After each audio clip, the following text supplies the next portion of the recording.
खुशामदीद। आज हम बात करेंगे इलेक्ट्रॉनिक्स की दुनिया के एक बहुत ही अहम बुनियादी जुज की और देखेंगे कि इसके पीछे का राज क्या है। अच्छा, तो कहानी शुरू होती है एक बहुत ही सादा से सवाल से, लेकिन इस सवाल ने शुरू के इंजीनियर्स को बड़ा परेशान किया था। सवाल यह था कि भाई बिजली के लिए एक वन वे गली कैसे बनाई जाए, यानी करंट सिर्फ एक ही सिमत में बहे, वापस ना आए। और इसी सवाल का जवाब है जिस पर आज हमारी सारी टेक्नोलॉजी खड़ी है। तो चलें इसको जरा गहराई में समझते हैं। इस मसले का हल एक बहुत आम सी चीज में छुपा था, सिलिकॉन, और उसे हैक करने के तरीके में। देखें, खालिस सिलिकॉन को अगर समझना हो तो यूं सोचें कि ये एक बिल्कुल साफ सुथरी परफेक्ट सड़क है, लेकिन इस पर कोई ट्रैफिक नहीं है। सब कुछ तरतीब में तो है, पर कुछ चल नहीं रहा। अब इस सड़क पर ट्रैफिक चलाने के लिए हमें इसमें कुछ खास चीजें मिलानी पड़ती हैं, और इस अमल को कहते हैं डोपिंग। यह समझे कि ये हमारे खुफिया अज्जा हैं। अच्छा, यहां बात और भी दिलचस्प हो जाती है। हम असल में दो अलग अलग किस्म की चीजें मिलाते हैं ताकि हमारे पास दो अलग किस्म के सिलिकॉन बन जाएं। तो इस डोपिंग से हमें मिलता है एक एन टाइप सिलिकॉन, जिसमें बहुत सारे आज़ाद इलेक्ट्रॉन होते हैं, यानी इजाफी चार्ज। और दूसरी तरफ हमें मिलता है पी टाइप सिलिकॉन, जिसमें होल्स की भरमार होती है। होल्स मतलब इलेक्ट्रॉनों के लिए खाली जगहें जो बस भरने का इंतजार कर रही हैं। अब अगला कदम देखते हैं कि जब इन दो खास किस्म के सिलिकॉन को आपस में जोड़ा जाता है तो क्या कमाल होता है। जिस लम्हे ये दोनों एक दूसरे से मिलते हैं ना, एक बहुत ही दिलचस्प कुदरती अमल शुरू हो जाता है, जिसे हम डिफ्यूजन कहते हैं। इसको ऐसे समझें जैसे पानी के ग्लास में स्याही का एक कतरा डालें तो वो फैल जाता है ना, बिल्कुल वैसे ही एन टाइप से जो इजाफी इलेक्ट्रॉन्स हैं वो दौड़कर पी टाइप के होल्स यानी खाली जगहों को भरना शुरू कर देते हैं। ये बस एक कुदरती अमल है जहां हर चीज तवाजुन में आना चाहती है। ये एक लम्हे में होता है, लेकिन ये बहुत ही अहम कदम है। इलेक्ट्रॉन्स और होल्स के इस मिलाप की वजह से जहां ये दोनों मिलते हैं, उस जंक्शन पर एक रुकावट खड़ी हो जाती है।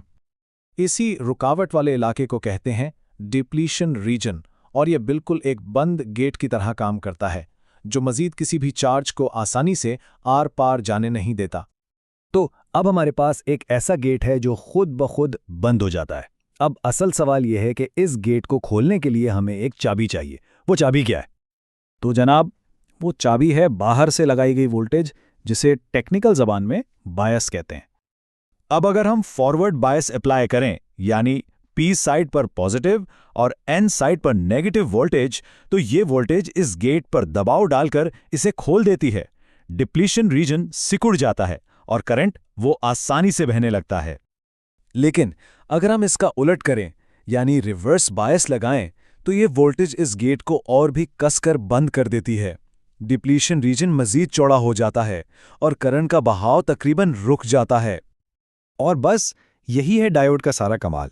ये बिजली के लिए एक वन वे वॉल्व बन जाता है।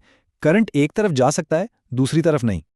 इस पूरे रवैये को, इस वन वे गली को हम एक ग्राफ पर भी देख सकते हैं। इसे कहते हैं VI कैरेक्टरिस्टिक कर्व। ये ग्राफ हमें वोल्टेज और करंट का रिश्ता दिखाता है और ये डायोड की पूरी कहानी बता देता है। साफ नजर आ रहा है कि फॉरवर्ड बायस में एक खास वोल्टेज के बाद करंट तेजी से ऊपर जाता है, जबकि रिवर्स बायस में करंट तकरीबन सिफर ही रहता है। इस ग्राफ में सबसे अहम चीज ये तेज मोड़ है, जिसे कर्व का नी यानी घुटना भी कहते हैं। एक आम सिलिकॉन डायोड के लिए ये मोड़ तकरीबन 0.7 वोल्ट पर आता है। समझ लें कि गेट खोलने के लिए ये कम से कम टूल टैक्स है जो अदा करना पड़ता है। अच्छा, तो अब जबकि बुनियादी उसूल समझ आ गया है, तो ये देखना बड़ा दिलचस्प है कि इसी एक वन वे गेट को कितने मुख्तलिफ कामों के लिए इस्तेमाल किया जाता है। मसलन आम डायोड्स हैं जो AC को DC में बदलते हैं, फिर शॉटकी डायोड्स हैं जो बहुत तेज स्विचिंग करते हैं, और जेनर डायोड्स भी हैं जो वोल्टेज को कंट्रोल करने के काम आते हैं।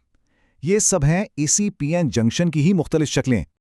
तो बात यह है कि सिलिकॉन को इतनी जहानत से हैक करके एक ऐसा बुनियादी पुर्जा बना लिया गया जो आज की हर टेक्नोलॉजी की बुनियाद है। ये छोटा सा वन वे गेट ही है जो हर कंप्यूटर, हर फोन, हर डिजिटल चीज की जान है। अब सोचने की बात यह है कि कुदरत के ऐसे और कौन से राज हैं जिन्हें हैक करके हमारी दुनिया को मजीद आगे बढ़ाया जा सकता है।